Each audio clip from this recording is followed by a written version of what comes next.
नमस्कार मित्रांनो, माझे नाव रेखा आहे आणि माझे वय 45 वर्षे आहे. मित्रांनो, आज मी माझ्या आयुष्यातील काही तुमच्याशी वाटून घेऊ इच्छिते. माझ्या लग्नाला फक्त 2 वर्षे झाली होती. माझ्या लग्नाला फक्त 2 वर्षे झाली होती, जेव्हा भगवानाने माझ्याकडून माझे सर्व काही काढून घेतले. माझा पती राहुल या जगाचा निरोप घेऊन गेला आणि मी माझ्या पहिल्या मुलाला जन्म देण्याच्या तयारीत होते. होय, मी गर्भवती होते तेव्हा ही दुर्घटना घडली. पूर्ण 17 वर्षे मी विधवा म्हणून जगत आहे आणि माझा मुलगा अमन याला एकटीच सांभाळत आहे. राहुल गेल्यानंतर मी ठरवले की मी माझे सर्व लक्ष आणि प्रेम फक्त माझ्या मुलावरच देईन. दुसऱ्या लग्नाचा विचारही मनात येऊ दिला नाही. भगवंताचे आभार की पैशाची कधी तंगी आली नाही.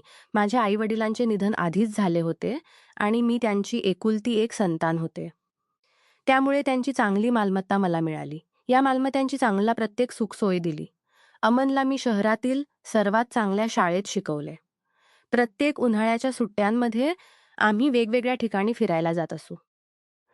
कधी हिमाचलच्या पर्वतांवर, कधी गोव्याच्या समुद्रतटावर आणि कधी केरळच्या हिरवळीच्या दृश्यांमध्ये.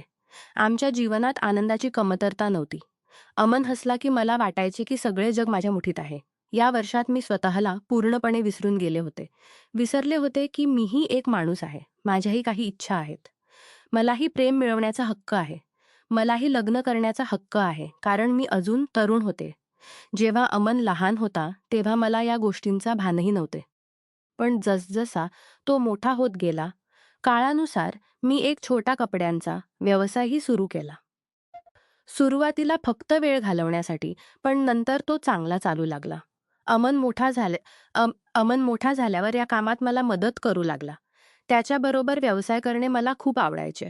आता अमन 19 वर्षाचा झाला आहे, तरुण आणि समजूतदार. पण गेल्या काही महिन्यांपासून मला एक विचित्र रिकामेपणा जाणवू लागला आहे.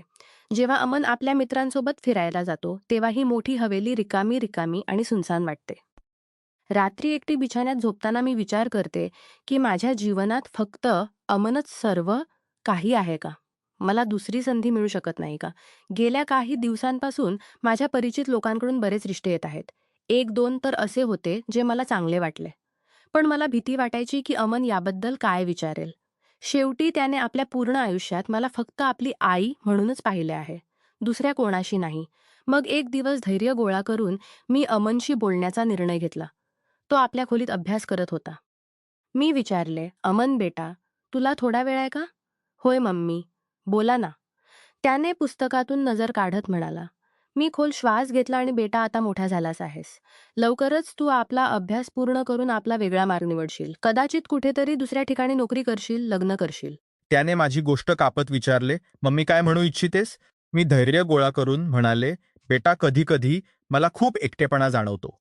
मी विचार केला होता, "तुला वाईट वाटेल का जर मी एखाद्या चांगल्या रिश्त्याला हो म्हणून टाकली तर?" माझी गोष्ट ऐकताच अमनचा चेहरा बदलून गेला. तो काही क्षण काही बोलला नाही. मग अचानक उठून उभा राहिला. "नाही मम्मी, मी यासाठी तयार नाही." त्याने सांगितले. त्याच्या आवाजात कंप होता. "पण जर तुला हवे असेल तर तुझी इच्छा." हे सांगून तो खोलीतून बाहेर चालला गेला. मी त्याला थांबवू इच्छित होते, पण तो वेगाने आपल्या खोलीकडे गेला. मी त्याच्या मागे जाऊन पाहिले की तो आपल्या पलंगावर बसला होता. डोळ्यांत अश्रू होते. माझे हृदय तुटले. मी त्याच्याजवळ बसून म्हणाले, "अमन बेटा, मी असे काही करणार नाही ज्यामुळे तुला दुःख होईल. तू माझ्यासाठी नेहमी प्रथम आहेस." मी त्याला आपल्या मिठीत घेतले आणि त्याचे केस हळुवारपणे करू लागले. जणू तो अजूनही माझा लहान मुलगा असेल.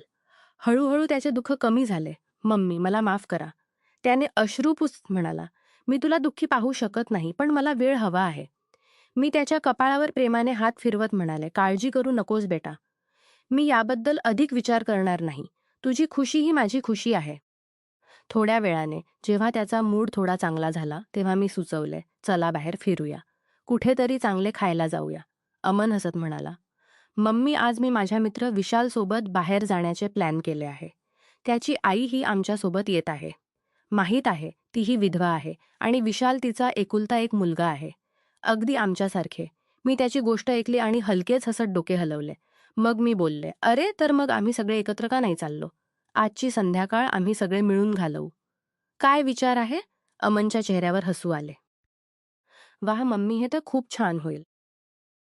विशालला मी आधीच अनेक वेळा पाहिले होते. जेव्हा तो अमनला भेटायला आमच्या घरी येत असे. अमनच्या वयाचा होता, पण त्याचे शरीर अधिक मजबूत आणि तंदुरुस्त वाटत होते. कदाचित म्हणून की तो रोज व्यायाम करत असे आणि खेळांमध्ये रस घेत असे. माझा अमन तर पुस्तकांमध्ये बुडलेला राहत असे, खेळकूदपासून नेहमी दूर. जेव्हा आम्ही रेस्टॉरंटला पोहोचलो, तेव्हा मी पहिल्यांदा विशालची आई सविता यांची भेट घेतली. आमच्यातील आपसी ताळमेळ इतका चांगला होता, की वाटले जणू आम्ही वर्षांपासून एकमेकांना ओळखतो. होय. तिनेही आपला पती गमावला होता आणि आपल्या मुलाला एकटीच सांभाळले होते. आमच्या दोघींच्या कहाण्या इतक्या सारख्या होत्या, की ती संध्याकाळ पूर्ण वेळ आम्ही बोलतच राहिलो. अमन, तू कधी सांगितले नाहीस की तुझी आई इतकी प्रेमळ आहे, विशालने खाताना हसत म्हणाला. अमन शरमला आणि बोलला, हो यार, माझी आई जगातील सर्वात चांगली आई आहे. त्या दिवसानंतर आमच्या कुटुंबांमधील अंतर कमी होत गेले. आता आम्ही वारंवार एकत्र वेळ घालवत असू, कधी आमच्या घरी कधी त्यांच्या घरी. सविता आणि मी इतके चांगले मित्र बनलो की लोकांना वाटे आम्ही बहिणी आहोत. एक दिवस सविताने चहा पिताना विचारले, रेखा, तूही माझ्यासारखी पुन्हा लग्न करण्याचा कधी विचार केला नाही? विचार केला होता, पण अमनला ही गोष्ट आवडत नव्हती. मी आपले हृदय उघडून बोलले. सविताने सहमती दर्शवत डोके हलवले. विशालही तसाच आहे. जेव्हा जेव्हा मी याबद्दल बोलले तेव्हा त्याने स्पष्ट नकार दिला.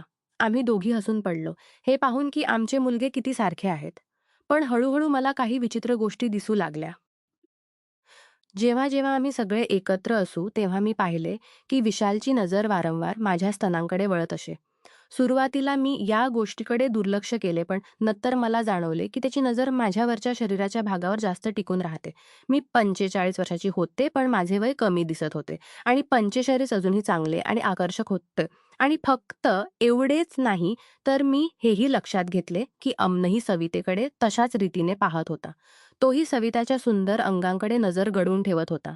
सविता ही आपल्या वयानुसार खूप आकर्षक होती. एक रात्र जेव्हा आम्ही सगळे एका पिकनिकवरून परत येत होतो, माझ्या मनात एक विचित्र विचार आला. काय होईल जर मी विशालसोबत आणि अमन सवितेसोबत असेल? हा विचार करणेही पागलपणाचे होते, पण हा विचार झटकणे कठीण होते. काही दिवसानंतर अमन अचानक माझ्या खोलीत आला. मम्मी, मला तुमच्याकडून काहीतरी विचारायचे आहे. त्याने संकोचाने सांगितले. मी बोलले, होय बेटा, बोल.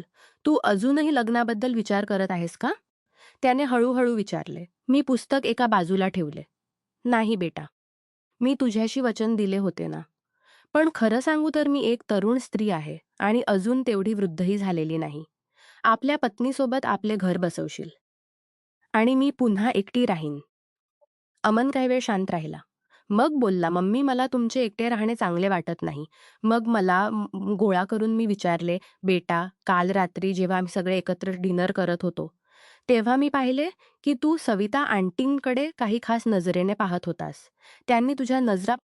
अमन अचानक हसू लागला. त्याचे गाल शरमेने लाल झाले. अरे मम्मी, ते तर बस एवढेच. खरं सांगू तर सविता आंटी खूप सुंदर आहेत. मी त्यांना पाहताना विचार करत होतो की काश. मी विचारले, काश काय? माझे हृदय जोरजोराने धडधडत होते. काही नाही मम्मी, त्याने शर्मात म्हणाला. मग आम्ही दोघे हसू लागलो आणि तो विचित्र क्षण गेला. जेव्हा अमनने माझ्याशी बोलण्याची इच्छा व्यक्त केली, त्याच्या डोळ्यात एक विचित्र चमक होती. जणू काही मोठे रहस्य लपलेले असेल. मग अमनने धीम्या स्वरात सांगितले, मम्मी, तुमच्याशी काही महत्त्वाची गोष्ट सांगायची आहे. मला पूर्ण विश्वास आहे की तुम्ही नाही म्हणणार नाही, कारण यामुळे आम्हा सगळ्यांच्या जीवनात आनंद येईल. मी त्याच्या चेहऱ्याकडे लक्ष देऊन पाहिले आणि विचारले, सांग बेटा, काय गोष्ट आहे? आम्ही विशाल आणि त्याची आई सविता यांच्या घरी जाऊन एक छोटीशी महफिल साजरी करू शकतो का? आम्ही सगळे मिळून आपल्या आवडत्या पदार्थांचा आनंद घेऊ शकतो. त्याने सांगितले. मी समजून गेले होते की तो काय सांगू इच्छितो. पण अनभिज्ञ बनत बोलले, मला नीट समजावून सांग. मी समजत नाही. अमनने कोणत्याही झंझट न करता सांगितले. मम्मी, मी सविता जिंच्या स्तनांचा आनंद घ्यायला इच्छितो. आणि मला वाटते विशालही तुमच्या स्तनांकडे आकर्षित होतो. आम्ही सगळे मिळून एक संध्याकाळ घालू आणि एकमेकांच्या शरीराचा आनंद घेऊ. मी अनिच्छा दर्शवत चेहऱ्यावर हैराणीचे भाव आणले आणि पे विचारले, माझा मुलगा काय बोलतोय हे? पण तरीही माहीत नाही कसे माझ्या तोंडातून निघाले. ठीक आहे बेटा, मी तयार आहे. आम्ही सगळे खरोखर आता एक कुटुंबासारखे आहोत. यात काळजी करण्यासारखे काही नाही.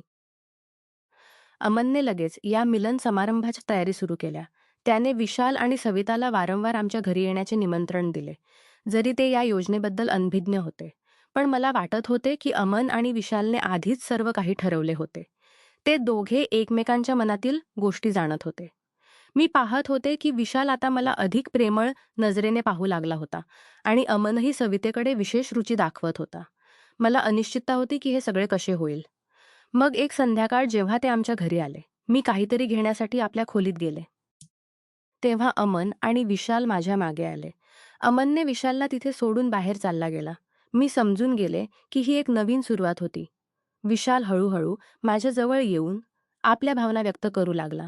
आम्ही दोघे एकमेकांत असे हरवून गेलो, जणू त्याने माझ्या स्तनांचा स्वाद मोठ्या प्रेमाने घेतला. मला माहीत होते की त्याच वेळी अमनही दुसऱ्या खोलीत सवितेसोबत होता. सुमारे 1 तासानंतर मी विशालला सांगितले, चला, एकटे राहणे चांगले वाटत नाही.